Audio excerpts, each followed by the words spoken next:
Assalamualaikum dan salam sejahtera. Saya Nazri Kaha. Ini agenda Awani untuk malam ini. Kita akan terus memberikan analisis menjelang pilihan raya umum ke-15 dan pastinya agenda Awani akan terus membangkitkan bagaimana kita dapat memaksimalkan keterlibatan kalau boleh semua pemilih yang sudah pun berdaftar dan ada dalam senarai pemilih perlu mengeluarkan pandangan mereka ataupun memberikan undi mereka di kotak undi pada tarikh yang akan ditetapkan oleh pihak SPR, tetapi ini bukan perkara yang mudah.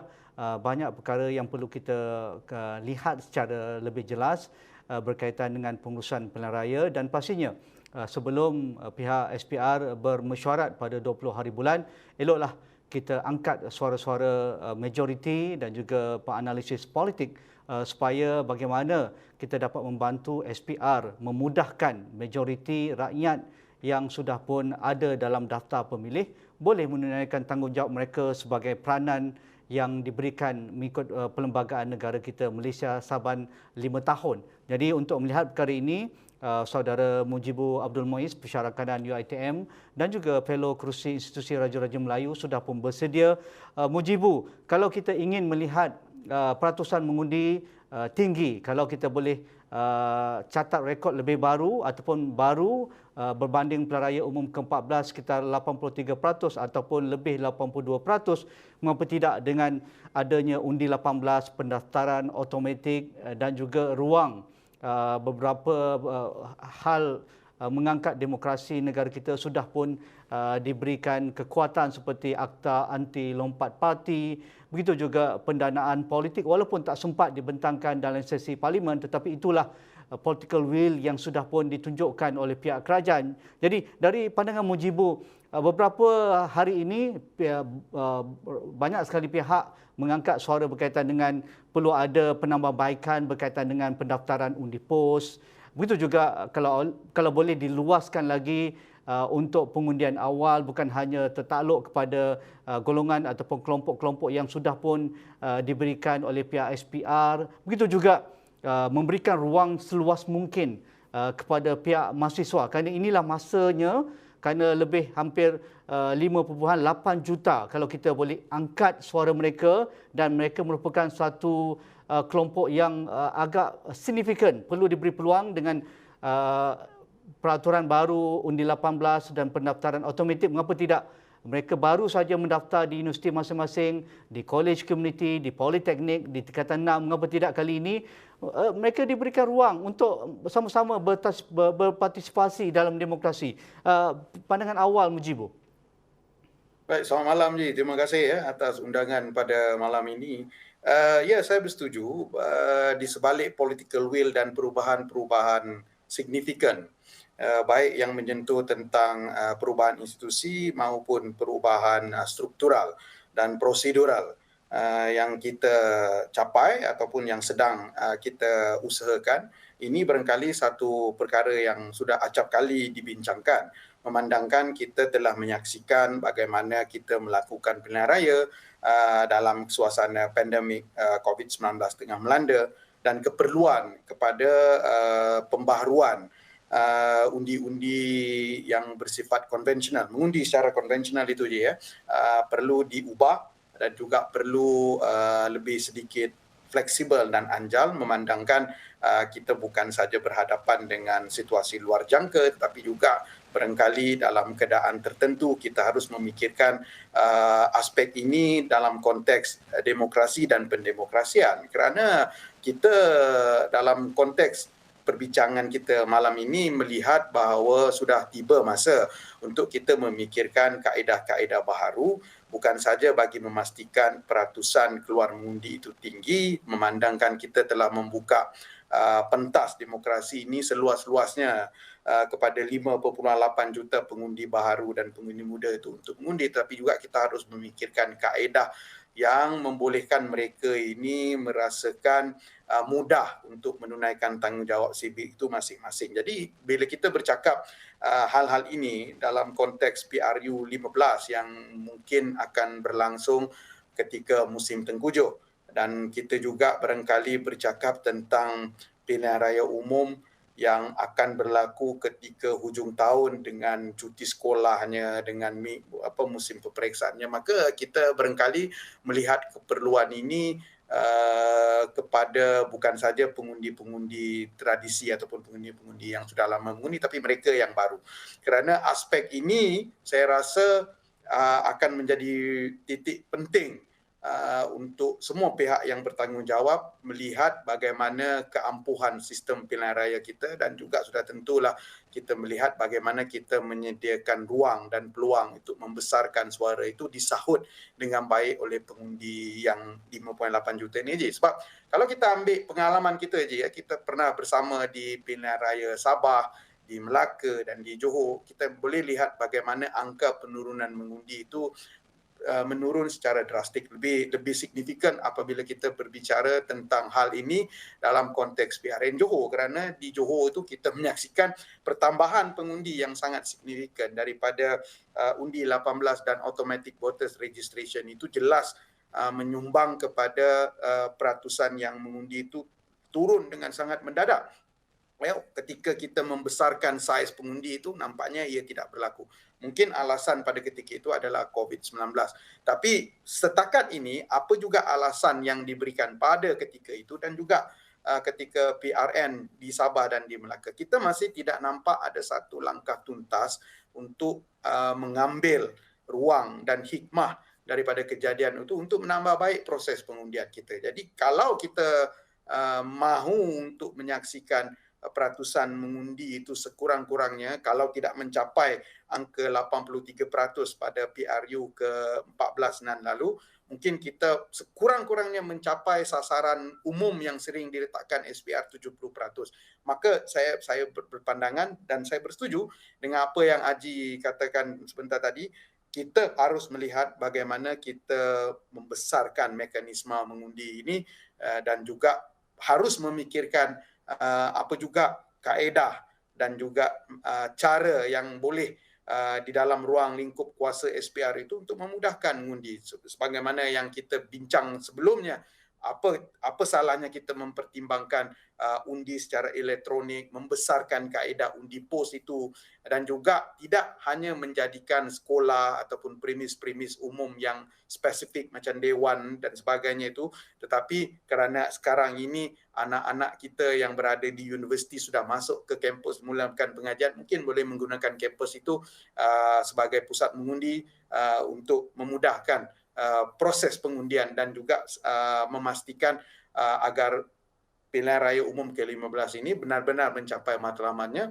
dan sudah tentulah kita mahu peratusan mengundi yang tinggi bagi memastikan kerajaan yang terpilih kelak itu benar-benar merefleksi kehendak dan suara majoriti rakyat yang sebenar. Ya, Mujibu, semalam Persatuan Kebangsaan Pelajar Islam Malaysia PKPIM berkongsi siaran media bersama Esrawani dan juga rakan-rakan media lain menggesa SPR mempertimbangkan pelbagai faktor sebelum menetapkan tarikh-tarikh penting bagi memudahkan mahasiswa terlibat dalam proses pengundian untuk pilihan raya umum ke-15.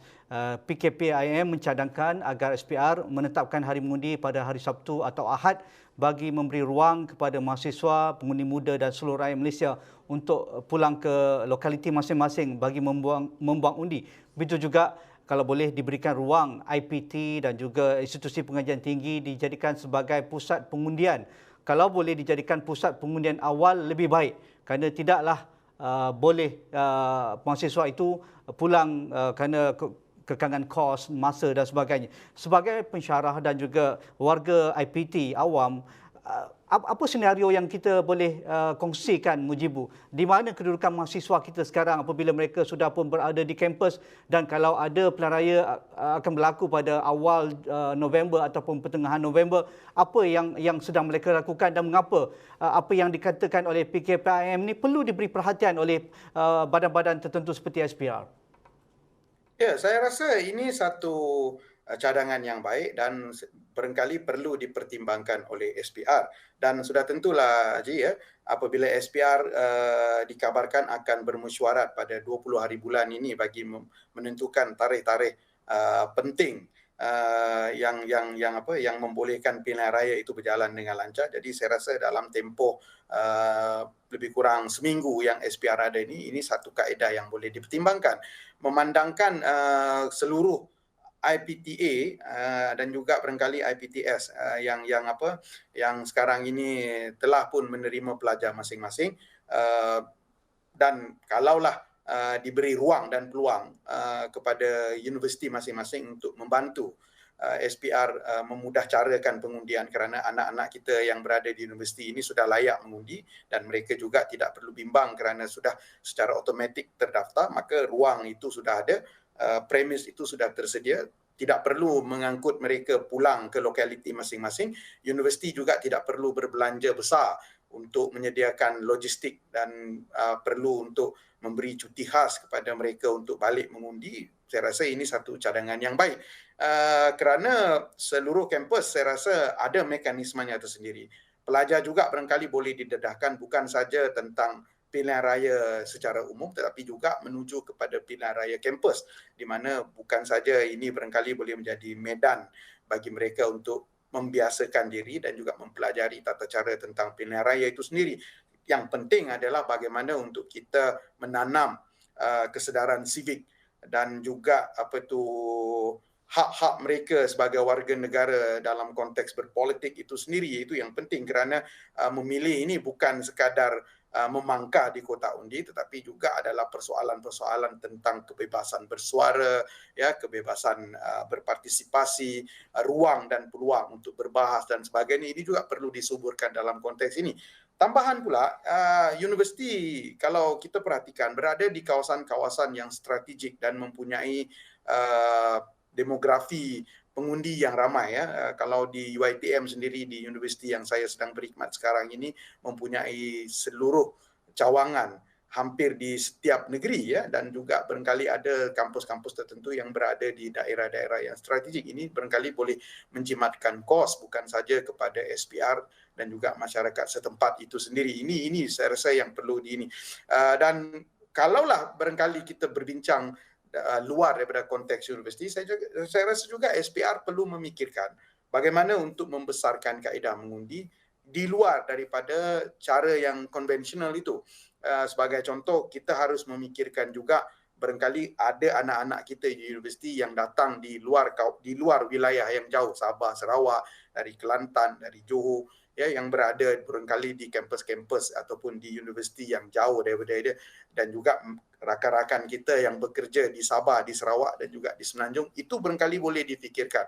Sebagai contoh yang paling mudah, ya, mengapa kita tidak melakukan SPR bekerjasama dengan institusi setempat seperti pejabat pos contohnya, kerana pejabat pos ini hampir berada di seluruh daerah, ya, di mana mereka boleh memangkah kotak undi itu, ya, bekerjasama dengan pos dan juga sudah tentulah pihak keselamatan bagi menjaga integriti dan keselamatan kotak undi itu dengan memangkah di situ, dan barangkali boleh dihantar ke lokaliti daerah masing-masing untuk dikira, kerana ini bukan saja menjimatkan kos, menjimatkan masa dan memudahkan semua pihak tanpa perlu memikirkan ataupun menimbulkan kesukaran pada mereka untuk mengundi. Dan kita barangkali sudah sampai ke satu tahap untuk segera mempertimbangkan undi secara dalam talian ataupun e-undi, kerana ini barangkali adalah satu kaedah yang acap kali dibincangkan tetapi masih lagi tidak ada satu tindakan yang substantif untuk mengambil satu inisiatif bagi merealisasikannya. Kerana kita ada mekanisme itu, kita ada kekuatan logistik bagi merealisasikan undi secara elektronik ini. Mengapa tidak? Kerana kita lihat pengalaman-pengalaman negara-negara luar yang mengadakan pilihan raya ketika pandemik di Amerika, di Korea, ya, mereka mengadakan e-voting, dan di Singapura sendiri dengan memanjangkan bukan saja mengadakan e-voting itu dalam konteks memudahkan pengundi, tapi juga memanjangkan tempoh pengundi bukan daripada 8 hingga 5.5 atau 8, tapi menjadikan dia 2 hari, ya, menjadikan dia lebih fleksibel, lebih memudahkan mereka yang mahu mengundi secara fizikal itu lebih anjal dan boleh ada masa yang boleh dilihat mana yang sesuai bagi mengundi. Ini barangkali kaedah-kaedah yang itu, kerana kita menjangkakan kalau pilihan raya itu berlaku dalam keadaan banjir contohnya, ya, yang pada ketika ini bila kita berbicara tentang banjir, kita tidak bercakap tentang wilayah-wilayah yang sering dilanda banjir pada hujung tahun saja, kerana pada ketika ini di kawasan-kawasan yang tidak pernah dilanda banjir, terutamanya kita bercakap tentang Lembah Kelang yang pengundinya ramai di Kelang, di Shah Alam, ya, di Kuala Lumpur itu sendiri.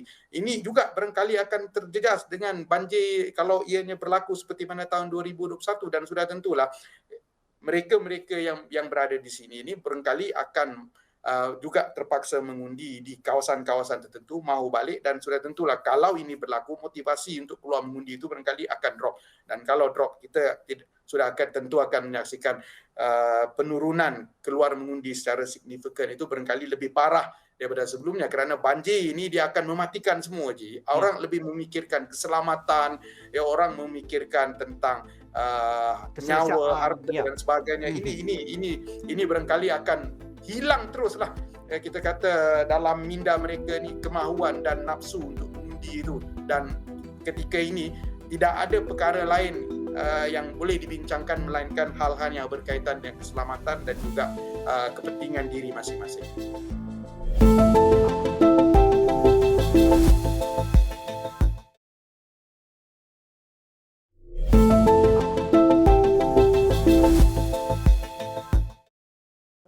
Mujibu, ini bukan perkara baru. Ketika Pilihan Raya Negeri Johor kita ada di sana, dan beberapa persatuan mahasiswa sudah pun menggesa membuat memo kepada SPR supaya mereka dibenarkan untuk terlibat dengan pengundian awal. Mereka mencadangkan juga mengundi dalam talian e-undi, dan ada respon dari pengurusi SPR sendiri pada ketika itu. Kita lihat Datuk Ghani Salim mengatakan cadangan yang diberikan oleh persatuan mahasiswa kerana kekangan yang mereka hadapi dipertimbangkan, perlu dilihat dalam hal-hal berkaitan pengurusan dan berkaitan dengan jumlah mahasiswa yang terlibat, dan juga berkaitan dengan kos yang perlu dilaksanakan.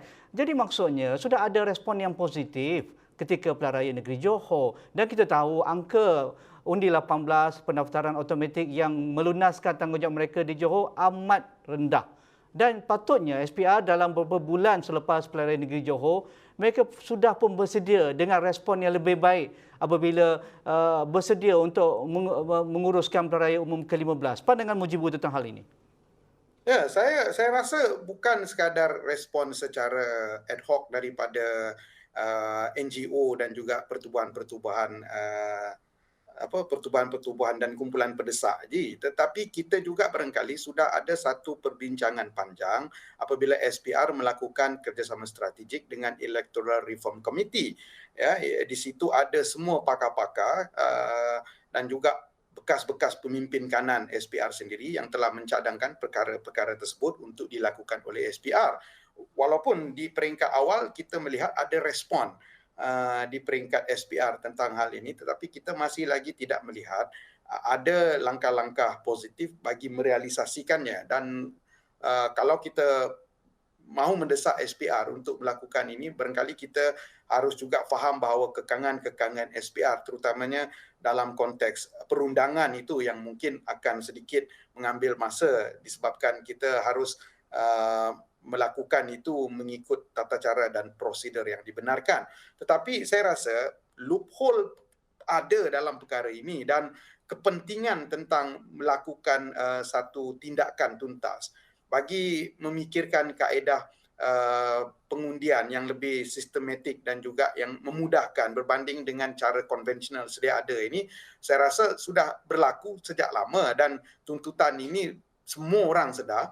Ya, dan SPR sendiri, ya, sebagai badan yang bertanggungjawab juga sudah menerima input yang banyak. Cuma itulah saya masih lagi hairan mengapa kita tidak melakukannya awal, dan kalau masih ada tempoh, ya, seperti mana yang kita difahamkan 20 hari bulan 10 ini SPR akan berbincang tentang tarikh-tarikh penting penamaan calon di awal dan sebagainya, maka dalam tempoh 8 hari ini apakah tidak boleh untuk memikirkan kaedah yang masih lagi dalam ruang lingkup perundangan yang dibenarkan untuk SPR melakukan perubahan-perubahan itu, kerana seperti mana di awal perbincangan kita tadi, Haji, institusi kita cukup untuk mendukung dan memudahkan proses tersebut. Sebagai contoh yang paling baik lah ya, pejabat pos kita ya, kalau undi pos itu boleh diluaskan, kita boleh bekerjasama dengan pejabat pos, dan pejabat pos ini hampir seluruh kampung, hampir seluruh daerah, ada, dan kita boleh bekerjasama. Dan pejabat pos ini, kalau zaman-zaman kita kecil dulu dah boleh bertindak macam bank, mana keselamatan dan integriti dia kita boleh percayai. Ya, hanya memerlukan kerjasama erat dengan institusi tersebut dan juga bantuan daripada institusi keselamatan kita, askar ke polis ke, bagi memastikan pejabat pos itu boleh digunakan. Dan selalunya kita dapati pejabat pos mungkin berdekatan dengan balai polis, jadi isu-isu integriti itu boleh kita sahkan selamat dengan memastikan, kerana banyak kaedah yang kita perlukan. Kita tidak perlu terperangkap dalam PRU 15 ini dengan kaedah konvensional, kerana niat kita adalah memudahkan mereka keluar mengundi. Dalam masa yang sama harus memikirkan bagaimana kita boleh melihat dua aspek utama dalam pilihan raya, itu aspek logistik dan juga aspek keselamatan, itu masih lagi boleh dikekalkan dan boleh dipastikan tidak menyusahkan SPR. Kerana jelas kita melihat kepentingan untuk memudahkan pengundi itu keluar adalah yang paling prioriti dalam masa kita mahu mencapai sasaran kita keluar mengundi itu sekurang-kurangnya 70%. Kerana kita sudah menyaksikan hal ini. Kita sudah menyaksikannya di Sabah, kita sudah menyaksikannya di Melaka, kita juga sudah menyaksikan di Johor. Dan di Johor itu kalau kita mengambil kira pertambahan signifikan pengundi daripada 1.4 kepada 2 juta, itu peratusannya yang paling rendah di antara peratusan pengundi di Melaka dan di Sabah. Itu barangkali itu sudah satu statement yang cukup kuat bagi semua pihak, terutamanya SPR, untuk memikirkan kaedah-kaedah yang memudahkan pengundi, tetapi masih lagi dalam ruang lingkup perundangan yang membenarkan SPR untuk melakukan itu. Okey, sedikit berbaki beberapa minit ini, Mujibu, sejurus selepas pengumuman pembubaran Parlimen Perdana Menteri 2 hari lalu, SPR sudah mengumumkan bahawa memaklumkan berkaitan dengan permohonan undi pos dalam dan luar negara dibuka untuk PRU ke-15 serta-merta, namun tarikh tutup berkenaan akan dimaklumkan kelak selepas mesyuarat penentuan tarikh pilihan raya. Jadi ini satu langkah yang proaktif. Kita ala-alukan. Ini satu kredit yang perlu diberikan kepada SPR berbanding pilihan raya negeri Johor. Tetapi untuk memastikan undi pos dapat sampai pada waktunya, kerana kita tahu biasanya kempen berlangsung antara 10 hari ke 14 hari, begitulah. Di Johor pun begitu, dan menyebabkan ada kekangan untuk memulangkan semula undi mereka ke lokaliti masing-masing. Dan itu juga yang dikatakan oleh pihak NGO Vote for Malaysia, Bersih dan sebagainya, apabila mereka menguruskan undi pos di kalangan rakyat Malaysia yang berada di Singapura. Jadi Vote for Malaysia menggesa ada beberapa penambahbaikan berkaitan dengan undi pos ini, iaitu seperti 1 juta rakyat Malaysia berada di luar negara. Macam-macam lah isu mereka, belajar, bekerja, migrasi dan sebagainya.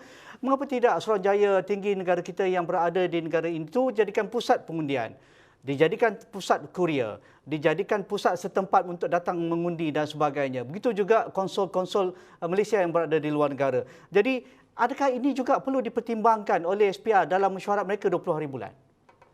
Sudah tentu, kerana kalau kita lihat rakan-rakan kita daripada negara lain, ya, ketika negara mereka mengadakan pilihan raya di negara kita, kita juga turut diundang untuk memerhati proses dan perjalanan rakan-rakan Indonesia, Singapura, semua konsul dan kedutaan mereka malah kadang-kadang ada dibuka di kawasan-kawasan tertentu, yang dewan-dewan hotel dan sebagainya. Ya, di dewan hotel contohnya, mereka melakukan dan memudahkan pengundi-pengundi mereka itu yang berada dan bekerja di luar negara untuk mengundi. Sebagai contohlah kan, baru-baru ini kita menyaksikan bagaimana Amerika contohnya kan, sebelumnya saya pernah menyaksikan Pakistan dan juga Bangladesh contohnya. Kalau negara-negara ini boleh melakukannya, mengapa tidak kita? Dan saya rasa kita mempunyai fasiliti yang lengkap di kedutaan, di konsul, ya, terutamanya kalau kita bercakap tentang di mana kawasan-kawasan yang mempunyai ramai warga negara di luar negara. Itu tidak menjadi masalah, dan saya rasa mereka juga, konsul-konsul kita dan kaki tangannya, mempunyai tenaga yang cukup, mempunyai pengalaman dan juga mempunyai persediaan yang cukup bagi membolehkan itu berlaku. Dan saya rasa bottom line dia ada kita harus memikirkan apa juga kaedah dan juga sebarang kerjasama strategik bagi membolehkan proses pengundian ini dimudahkan. Itu yang paling penting. Ya, tak kiralah apa cara, ya. Yang penting dia dimudahkan, dan kita kalau memudahkan pengundi, maka sudah tentulah kita akan memberikan nilai tambah kepada proses pengundian itu sendiri, dan ini akan membawa kepada bukan saja pembesaran pengundi itu berjaya dicapai, tetapi memberikan makna kepada undi itu sendiri. Kerana apalah maknanya pilihan raya kalau suara sebenar rakyat itu tidak dilihat dan dia tidak direfleksikan kerana proses pengundian yang begitu konvensional dan cara-cara ini tidak dipermudahkan. Dan ini barangkali saya rasa satu isyarat yang salah dalam mana-mana pilihan raya. 1 bilion diperuntukkan untuk pilihan raya tidak ada makna kalau 50%, 55% saja keluar mengundi. Saya rasa amat menduka ceritakan dengan jumlah yang terpaksa digunakan wang rakyat untuk menguruskan pilihan raya. Terima kasih Mujibur Abdul Muiz, Pensyarah Kanan UiTM dan juga Fellow Kerusi Institusi Raja-Raja Melayu untuk perbincangan kami pada malam ini. Sekian, Assalamualaikum, kita jumpa lagi.